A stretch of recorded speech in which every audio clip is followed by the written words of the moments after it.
Probably the most picturesque townscape in Marble, the intersection of the Macclesfield and Peak Forest canals, and also the home of the Wharf Warehouse, a Grade 2 listed canal side building. A local group is proposing to convert the warehouse into a community facility comprising a cafe, heritage centre, shop and fitness studio. My name is Chris Wallace, a local structural engineer and a director of the Wharf Community Interest Company, and I would like to take you on a brief tour of the warehouse and its immediate surroundings, and to point out a few key features as we go. Strolling down Church Street from the Ring o' Bells pub, we approach the Wharf Warehouse. This is the north elevation and the front of the building. The front yard will include 3 disabled car parking spaces and a drop-off point for the New Horizons minibus. The existing door and window will be swapped over, and the new side door will give access to an entrance lobby, staircase and disabled WC. The roller shutter and panel of masonry above will be opened up and fully glazed.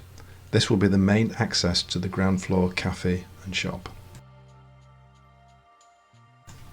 The large railing gate leads to the shared space to the west of the building.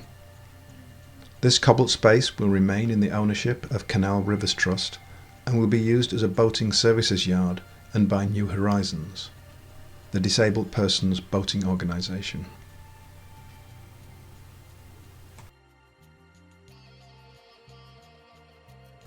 Viewing across the shared space to the west elevation, we can see where the canal widens and a spur enters the building.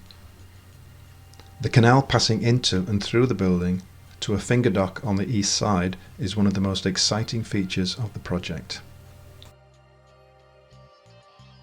Viewing the front yard, this red brick store will be demolished to make room for the disabled car parking spaces.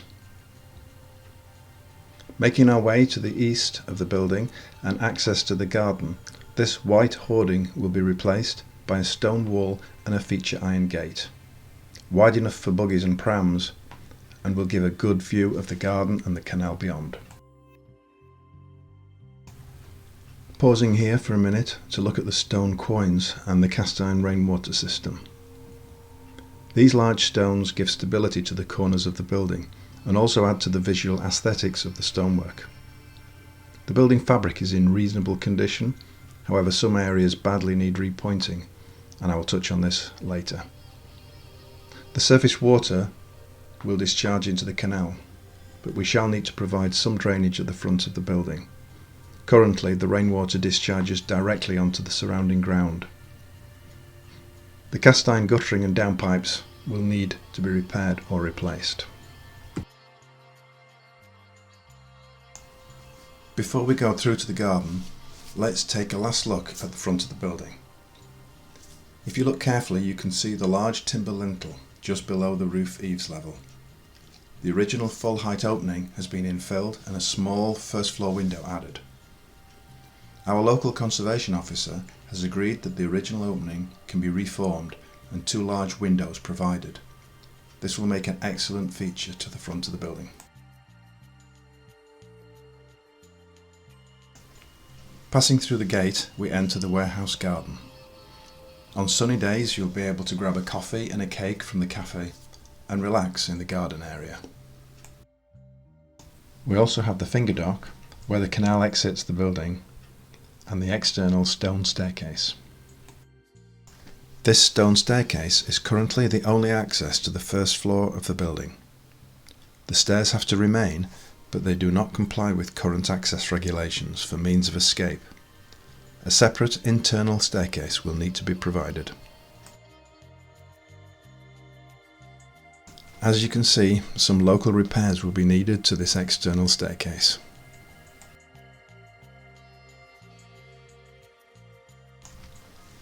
Users of the first floor activity studio can wander down the stairs after a vigorous training session and enjoy this external recreational space. We also have an aspiration to have a small boat permanently moored in the finger dock.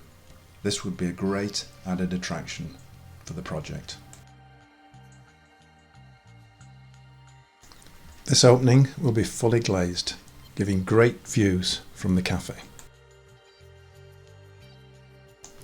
An interesting feature in the garden is the pickling pit, which we believe is quite deep and was used to dip and treat canal timbers, such as lock gates.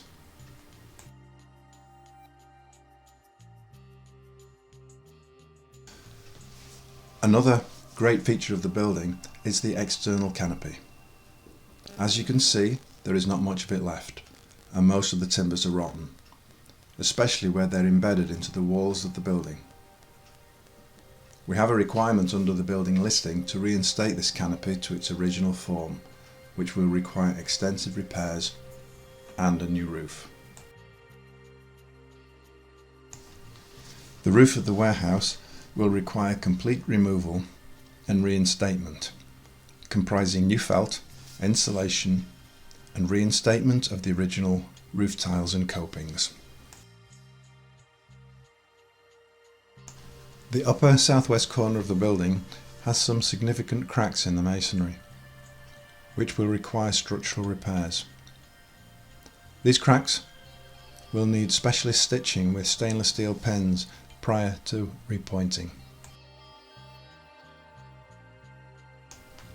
Let's now take a few moments to view the whole building and its surrounding features from the opposite side of the canal. There is obviously a wealth of history around the wharf. For example, there was formerly a stop lock adjacent to the warehouse, with a rising level to the Peak Forest Canal. Initially, the two canals were owned by separate companies, and the purpose of this lock was to prevent the loss of water from the older Peak Forest Canal to the younger Macclesfield Canal. When the two canal companies came under the control of the Manchester, Sheffield and Lincolnshire Railway Company, this lock served no useful purpose and the gates were removed. However, the location of the lock is still clearly visible. Now would be a good time to mention the external masonry. Over the years, the external walls have been repointed as a patchwork quilt with sand cement mortar.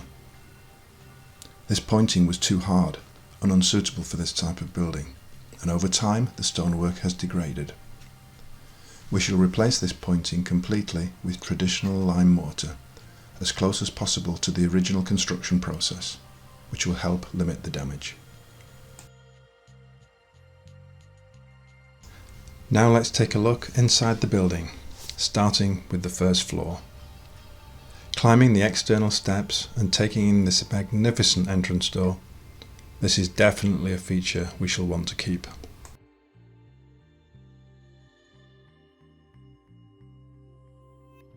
We shall now do a walk through all the internal rooms at the first floor level. Imagine all the internal partitions removed to leave a completely clear open space, which will be fitted out as a dedicated fitness studio. The ceiling will also be removed, exposing the structural timber roof trusses. Although the pointing to the internal wall face is in very good condition, as with the external walls, it has been done with sand cement mortar.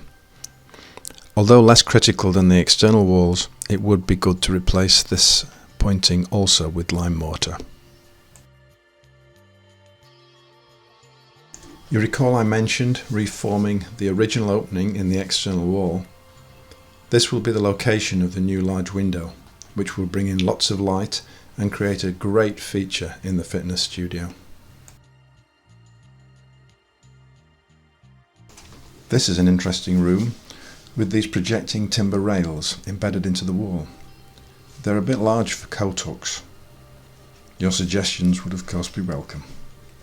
Also, the raised feature with the adjacent hatch. There is definitely a story behind this room. Before we leave the first floor, let's have a quick peek into the roof space. When the ceiling is removed, the space will be open to the rafters. Standing on a new mezzanine viewing gallery, the first floor activity space will be viewed through these roof trusses. Just a brief architectural image of what the first floor space could look like with all the partitions and ceiling removed. Exiting the first floor now, we take a look at the garden. What a great view! Imagine finishing a hard workout in the fitness studio and popping down the steps into the garden for some well-earned fresh air.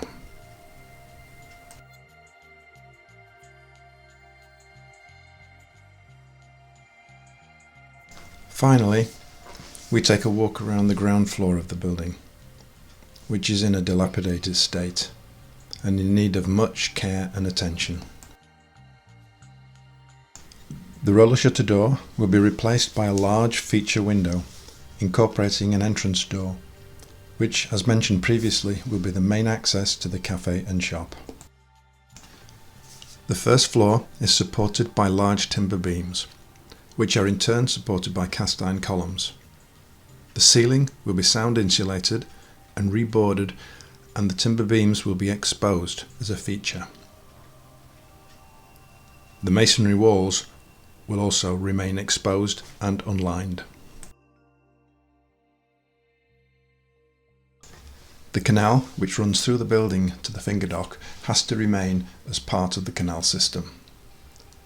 To leave the canal open would significantly reduce the floor space and limit the building usage. The Conservation Officer has agreed that the canal can be covered over. Precast planks will span the canal and a concrete screed will be provided over the whole floor. The final floor finish will be suitable for the Walkers Cafe. The cobbled floor has to remain as part of the building listing. A membrane will be provided as protection and we can then floor over. The walls will be repointed with lime mortar, as with the external masonry, in keeping with the original construction. These timber beams are the backspan supports for the external cantilever canopy. The internal ends of the beams are in good condition, unlike the external sections. On the west side of the building, in the afternoons, the sun will shine through the large canal view window and reflect on the water. Our aspiration is to have a small glass vision panel in the floor to show the canal running under the building. Taking a closer look at the cast iron columns. Corrosion often looks worse than it really is. The thickness of rust can be 7 times the thickness of the original base material. However, some repairs will inevitably be necessary. Just think what they'll look like cleaned up and painted. A new internal staircase will be provided along the western elevation to allow ambulant disabled access to the first floor of the building.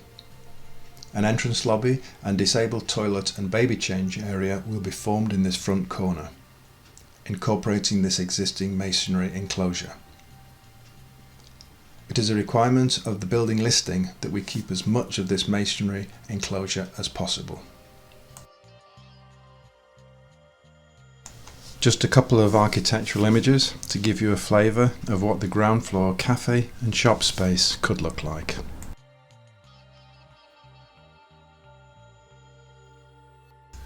This concludes our brief tour of the Wharf Warehouse and its immediate surroundings, and I hope you found it both interesting and informative.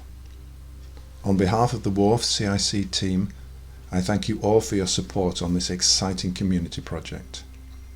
The public funding campaign is still very much active, and if you would like to donate or would like to increase your existing donation, please visit our funding page on the website, thewharfmarple.co.uk. Thank you for watching this video, and I will leave you with one final architectural image of what our front elevation could look like, courtesy of the developer H2O.